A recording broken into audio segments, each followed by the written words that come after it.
Lumapit kayo sa akin, kayong lahat na napapagal at nabibigatan sa inyong mga problema. Ang Diyos lamang ang makakapagbigay nito ng solusyon. Bakit kaya para bang may problema tayo, umaatid naman tayo ng mga worship service, umaatid naman tayo ng mga gawain sa Panginoon, pero may kulang, bakit hindi natin maramdaman o maranasan ang pagpapala ng ating Panginoong Diyos? Kasi sabi niya dito sa 29, "Take my yoke and you learn from me. For I am gentle and the humble in heart." Sabi ito, "And you will find rest for your souls." Magkakaroon ng kapahingan yung ating mga kaluluwa kung tayo ay tatanggapin natin si Kristo bilang Panginoon at tagapagligtas. Kasi minsan parang hindi natin maranasan ang Diyos sa ating buhay. Hindi natin siya maranasan. Na parang wala naman talaga ang Diyos sa akin. Hindi ko maramdaman ang kapangyarihan nito. Ang sabi sa unang Tesalonica, chapter 2, verse 13, ang mga sumasampalataya dapat na nadadaman niya yung kapangyarihan nito. Yung kapangyarihan ng salita ng Diyos na nadadama ng isang tao ito. At nangyayari ito sa buhay niya. Ito yung tunay na anak ng Diyos. And then sabi niya dito, "For my yoke is easy and my burden is light." Bakit po? Sapagkat inaanyayahan tayo ng Diyos, sapagkat magaan lamang ang pasaning ibibigay sa atin ng Diyos. Kasi parang napakabigat na eh. Ang bigat-bigat ng ating buhay. Pero may Diyos naman na tutulong sa atin. Bakit? Ang tanong niya, bakit? Bakit hindi ko maranasan ang pagpapala ng Panginoon? Una, sabi niya, baka hindi mo pa tinanggap ang Panginoong Jesucristo. Pinapasok niyo ba ang Panginoon bilang Panginoon at tagapagligtas ng inyong buhay? Tanong yan.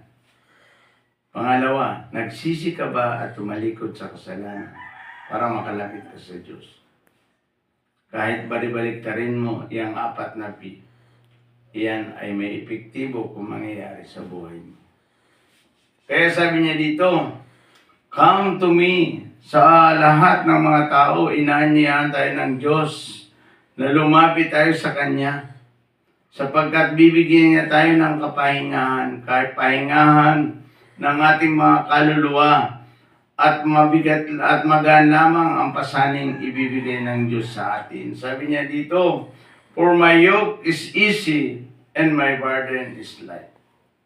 Magaan lamang ang pasaning ibibigay ng Panginoon sa atin. Kaya nga sabi ng Panginoon, "Come to me, come to me." Lumapit kayo sa akin, kayong lahat na napapagal.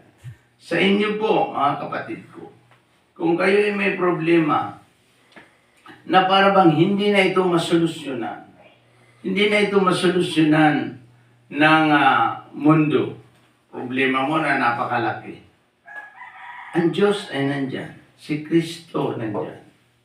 Ang kailangan lang natin, pagsisihan at talikdan ang ating mga kasalanan at papasukin niyo si Kristo sa inyong puso para maghari sa inyong buhay. Pag naghari na sa inyong buhay, bibigyan kayo ng magaang pasanin. Sabi niya sa 30, "Come to me." Sabi niya sa 28, "Lumapit kayo sa akin." Inaanyayahan tayo. Tayong come to me, yung mga may mga problema na mabibigat. Sabi niya sa 30, "And my yoke is easy and my burden is light." Gusto mo ba ng magaan lamang na pasanin? Gusto mo ba ng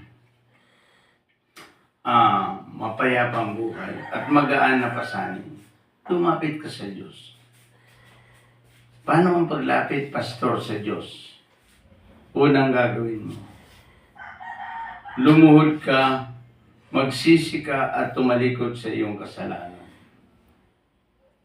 Lumuhod ka, tumalikod ka sa iyong kasalanan. Sabihin mo ito sa Diyos. Ibulalas mo ito sa Diyos.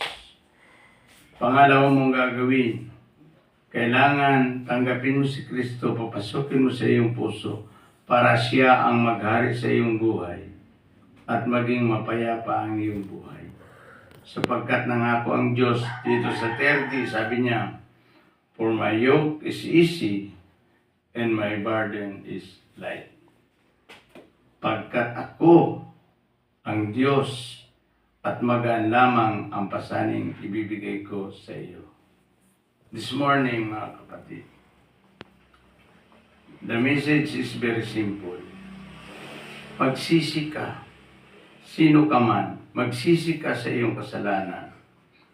Talikdan mo ito at papasukin mo si Kristo sa iyong puso. Yung tinatawag ng Diyos na come to me. Papasukin mo si Kristo sa iyong puso at paghariin mo sa iyong buhay.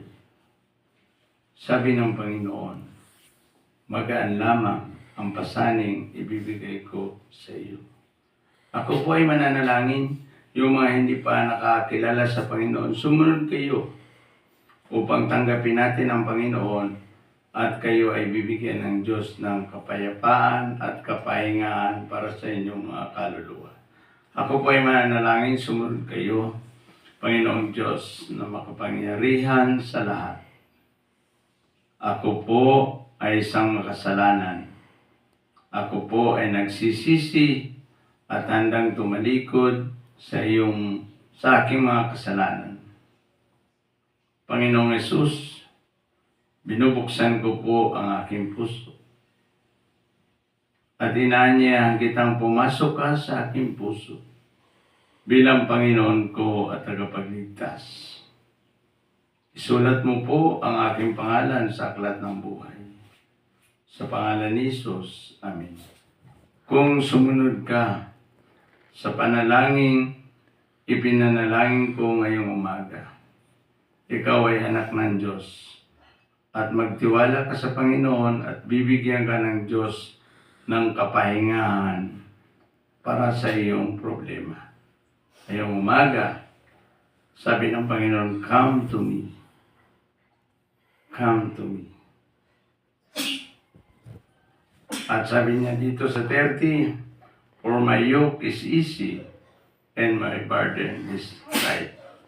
Sapagkat, sabi ng Panginoon, lumapit ka sa akin, sapagkat magaan lamang ang pasaning ibibigay ko sa iyo. Ito ang resulta ng isang taong nagsisi at tinanggap si Jesucristo sa kanyang puso. Ito ang magiging resulta, magaan lamang ang pasaning ibibigay sa iyo ng ating Panginoon. Purihin natin ang Panginoon. From the message, the book of Matthew, chapter 11, verse 20 to 30. Purihin natin ang Panginoon.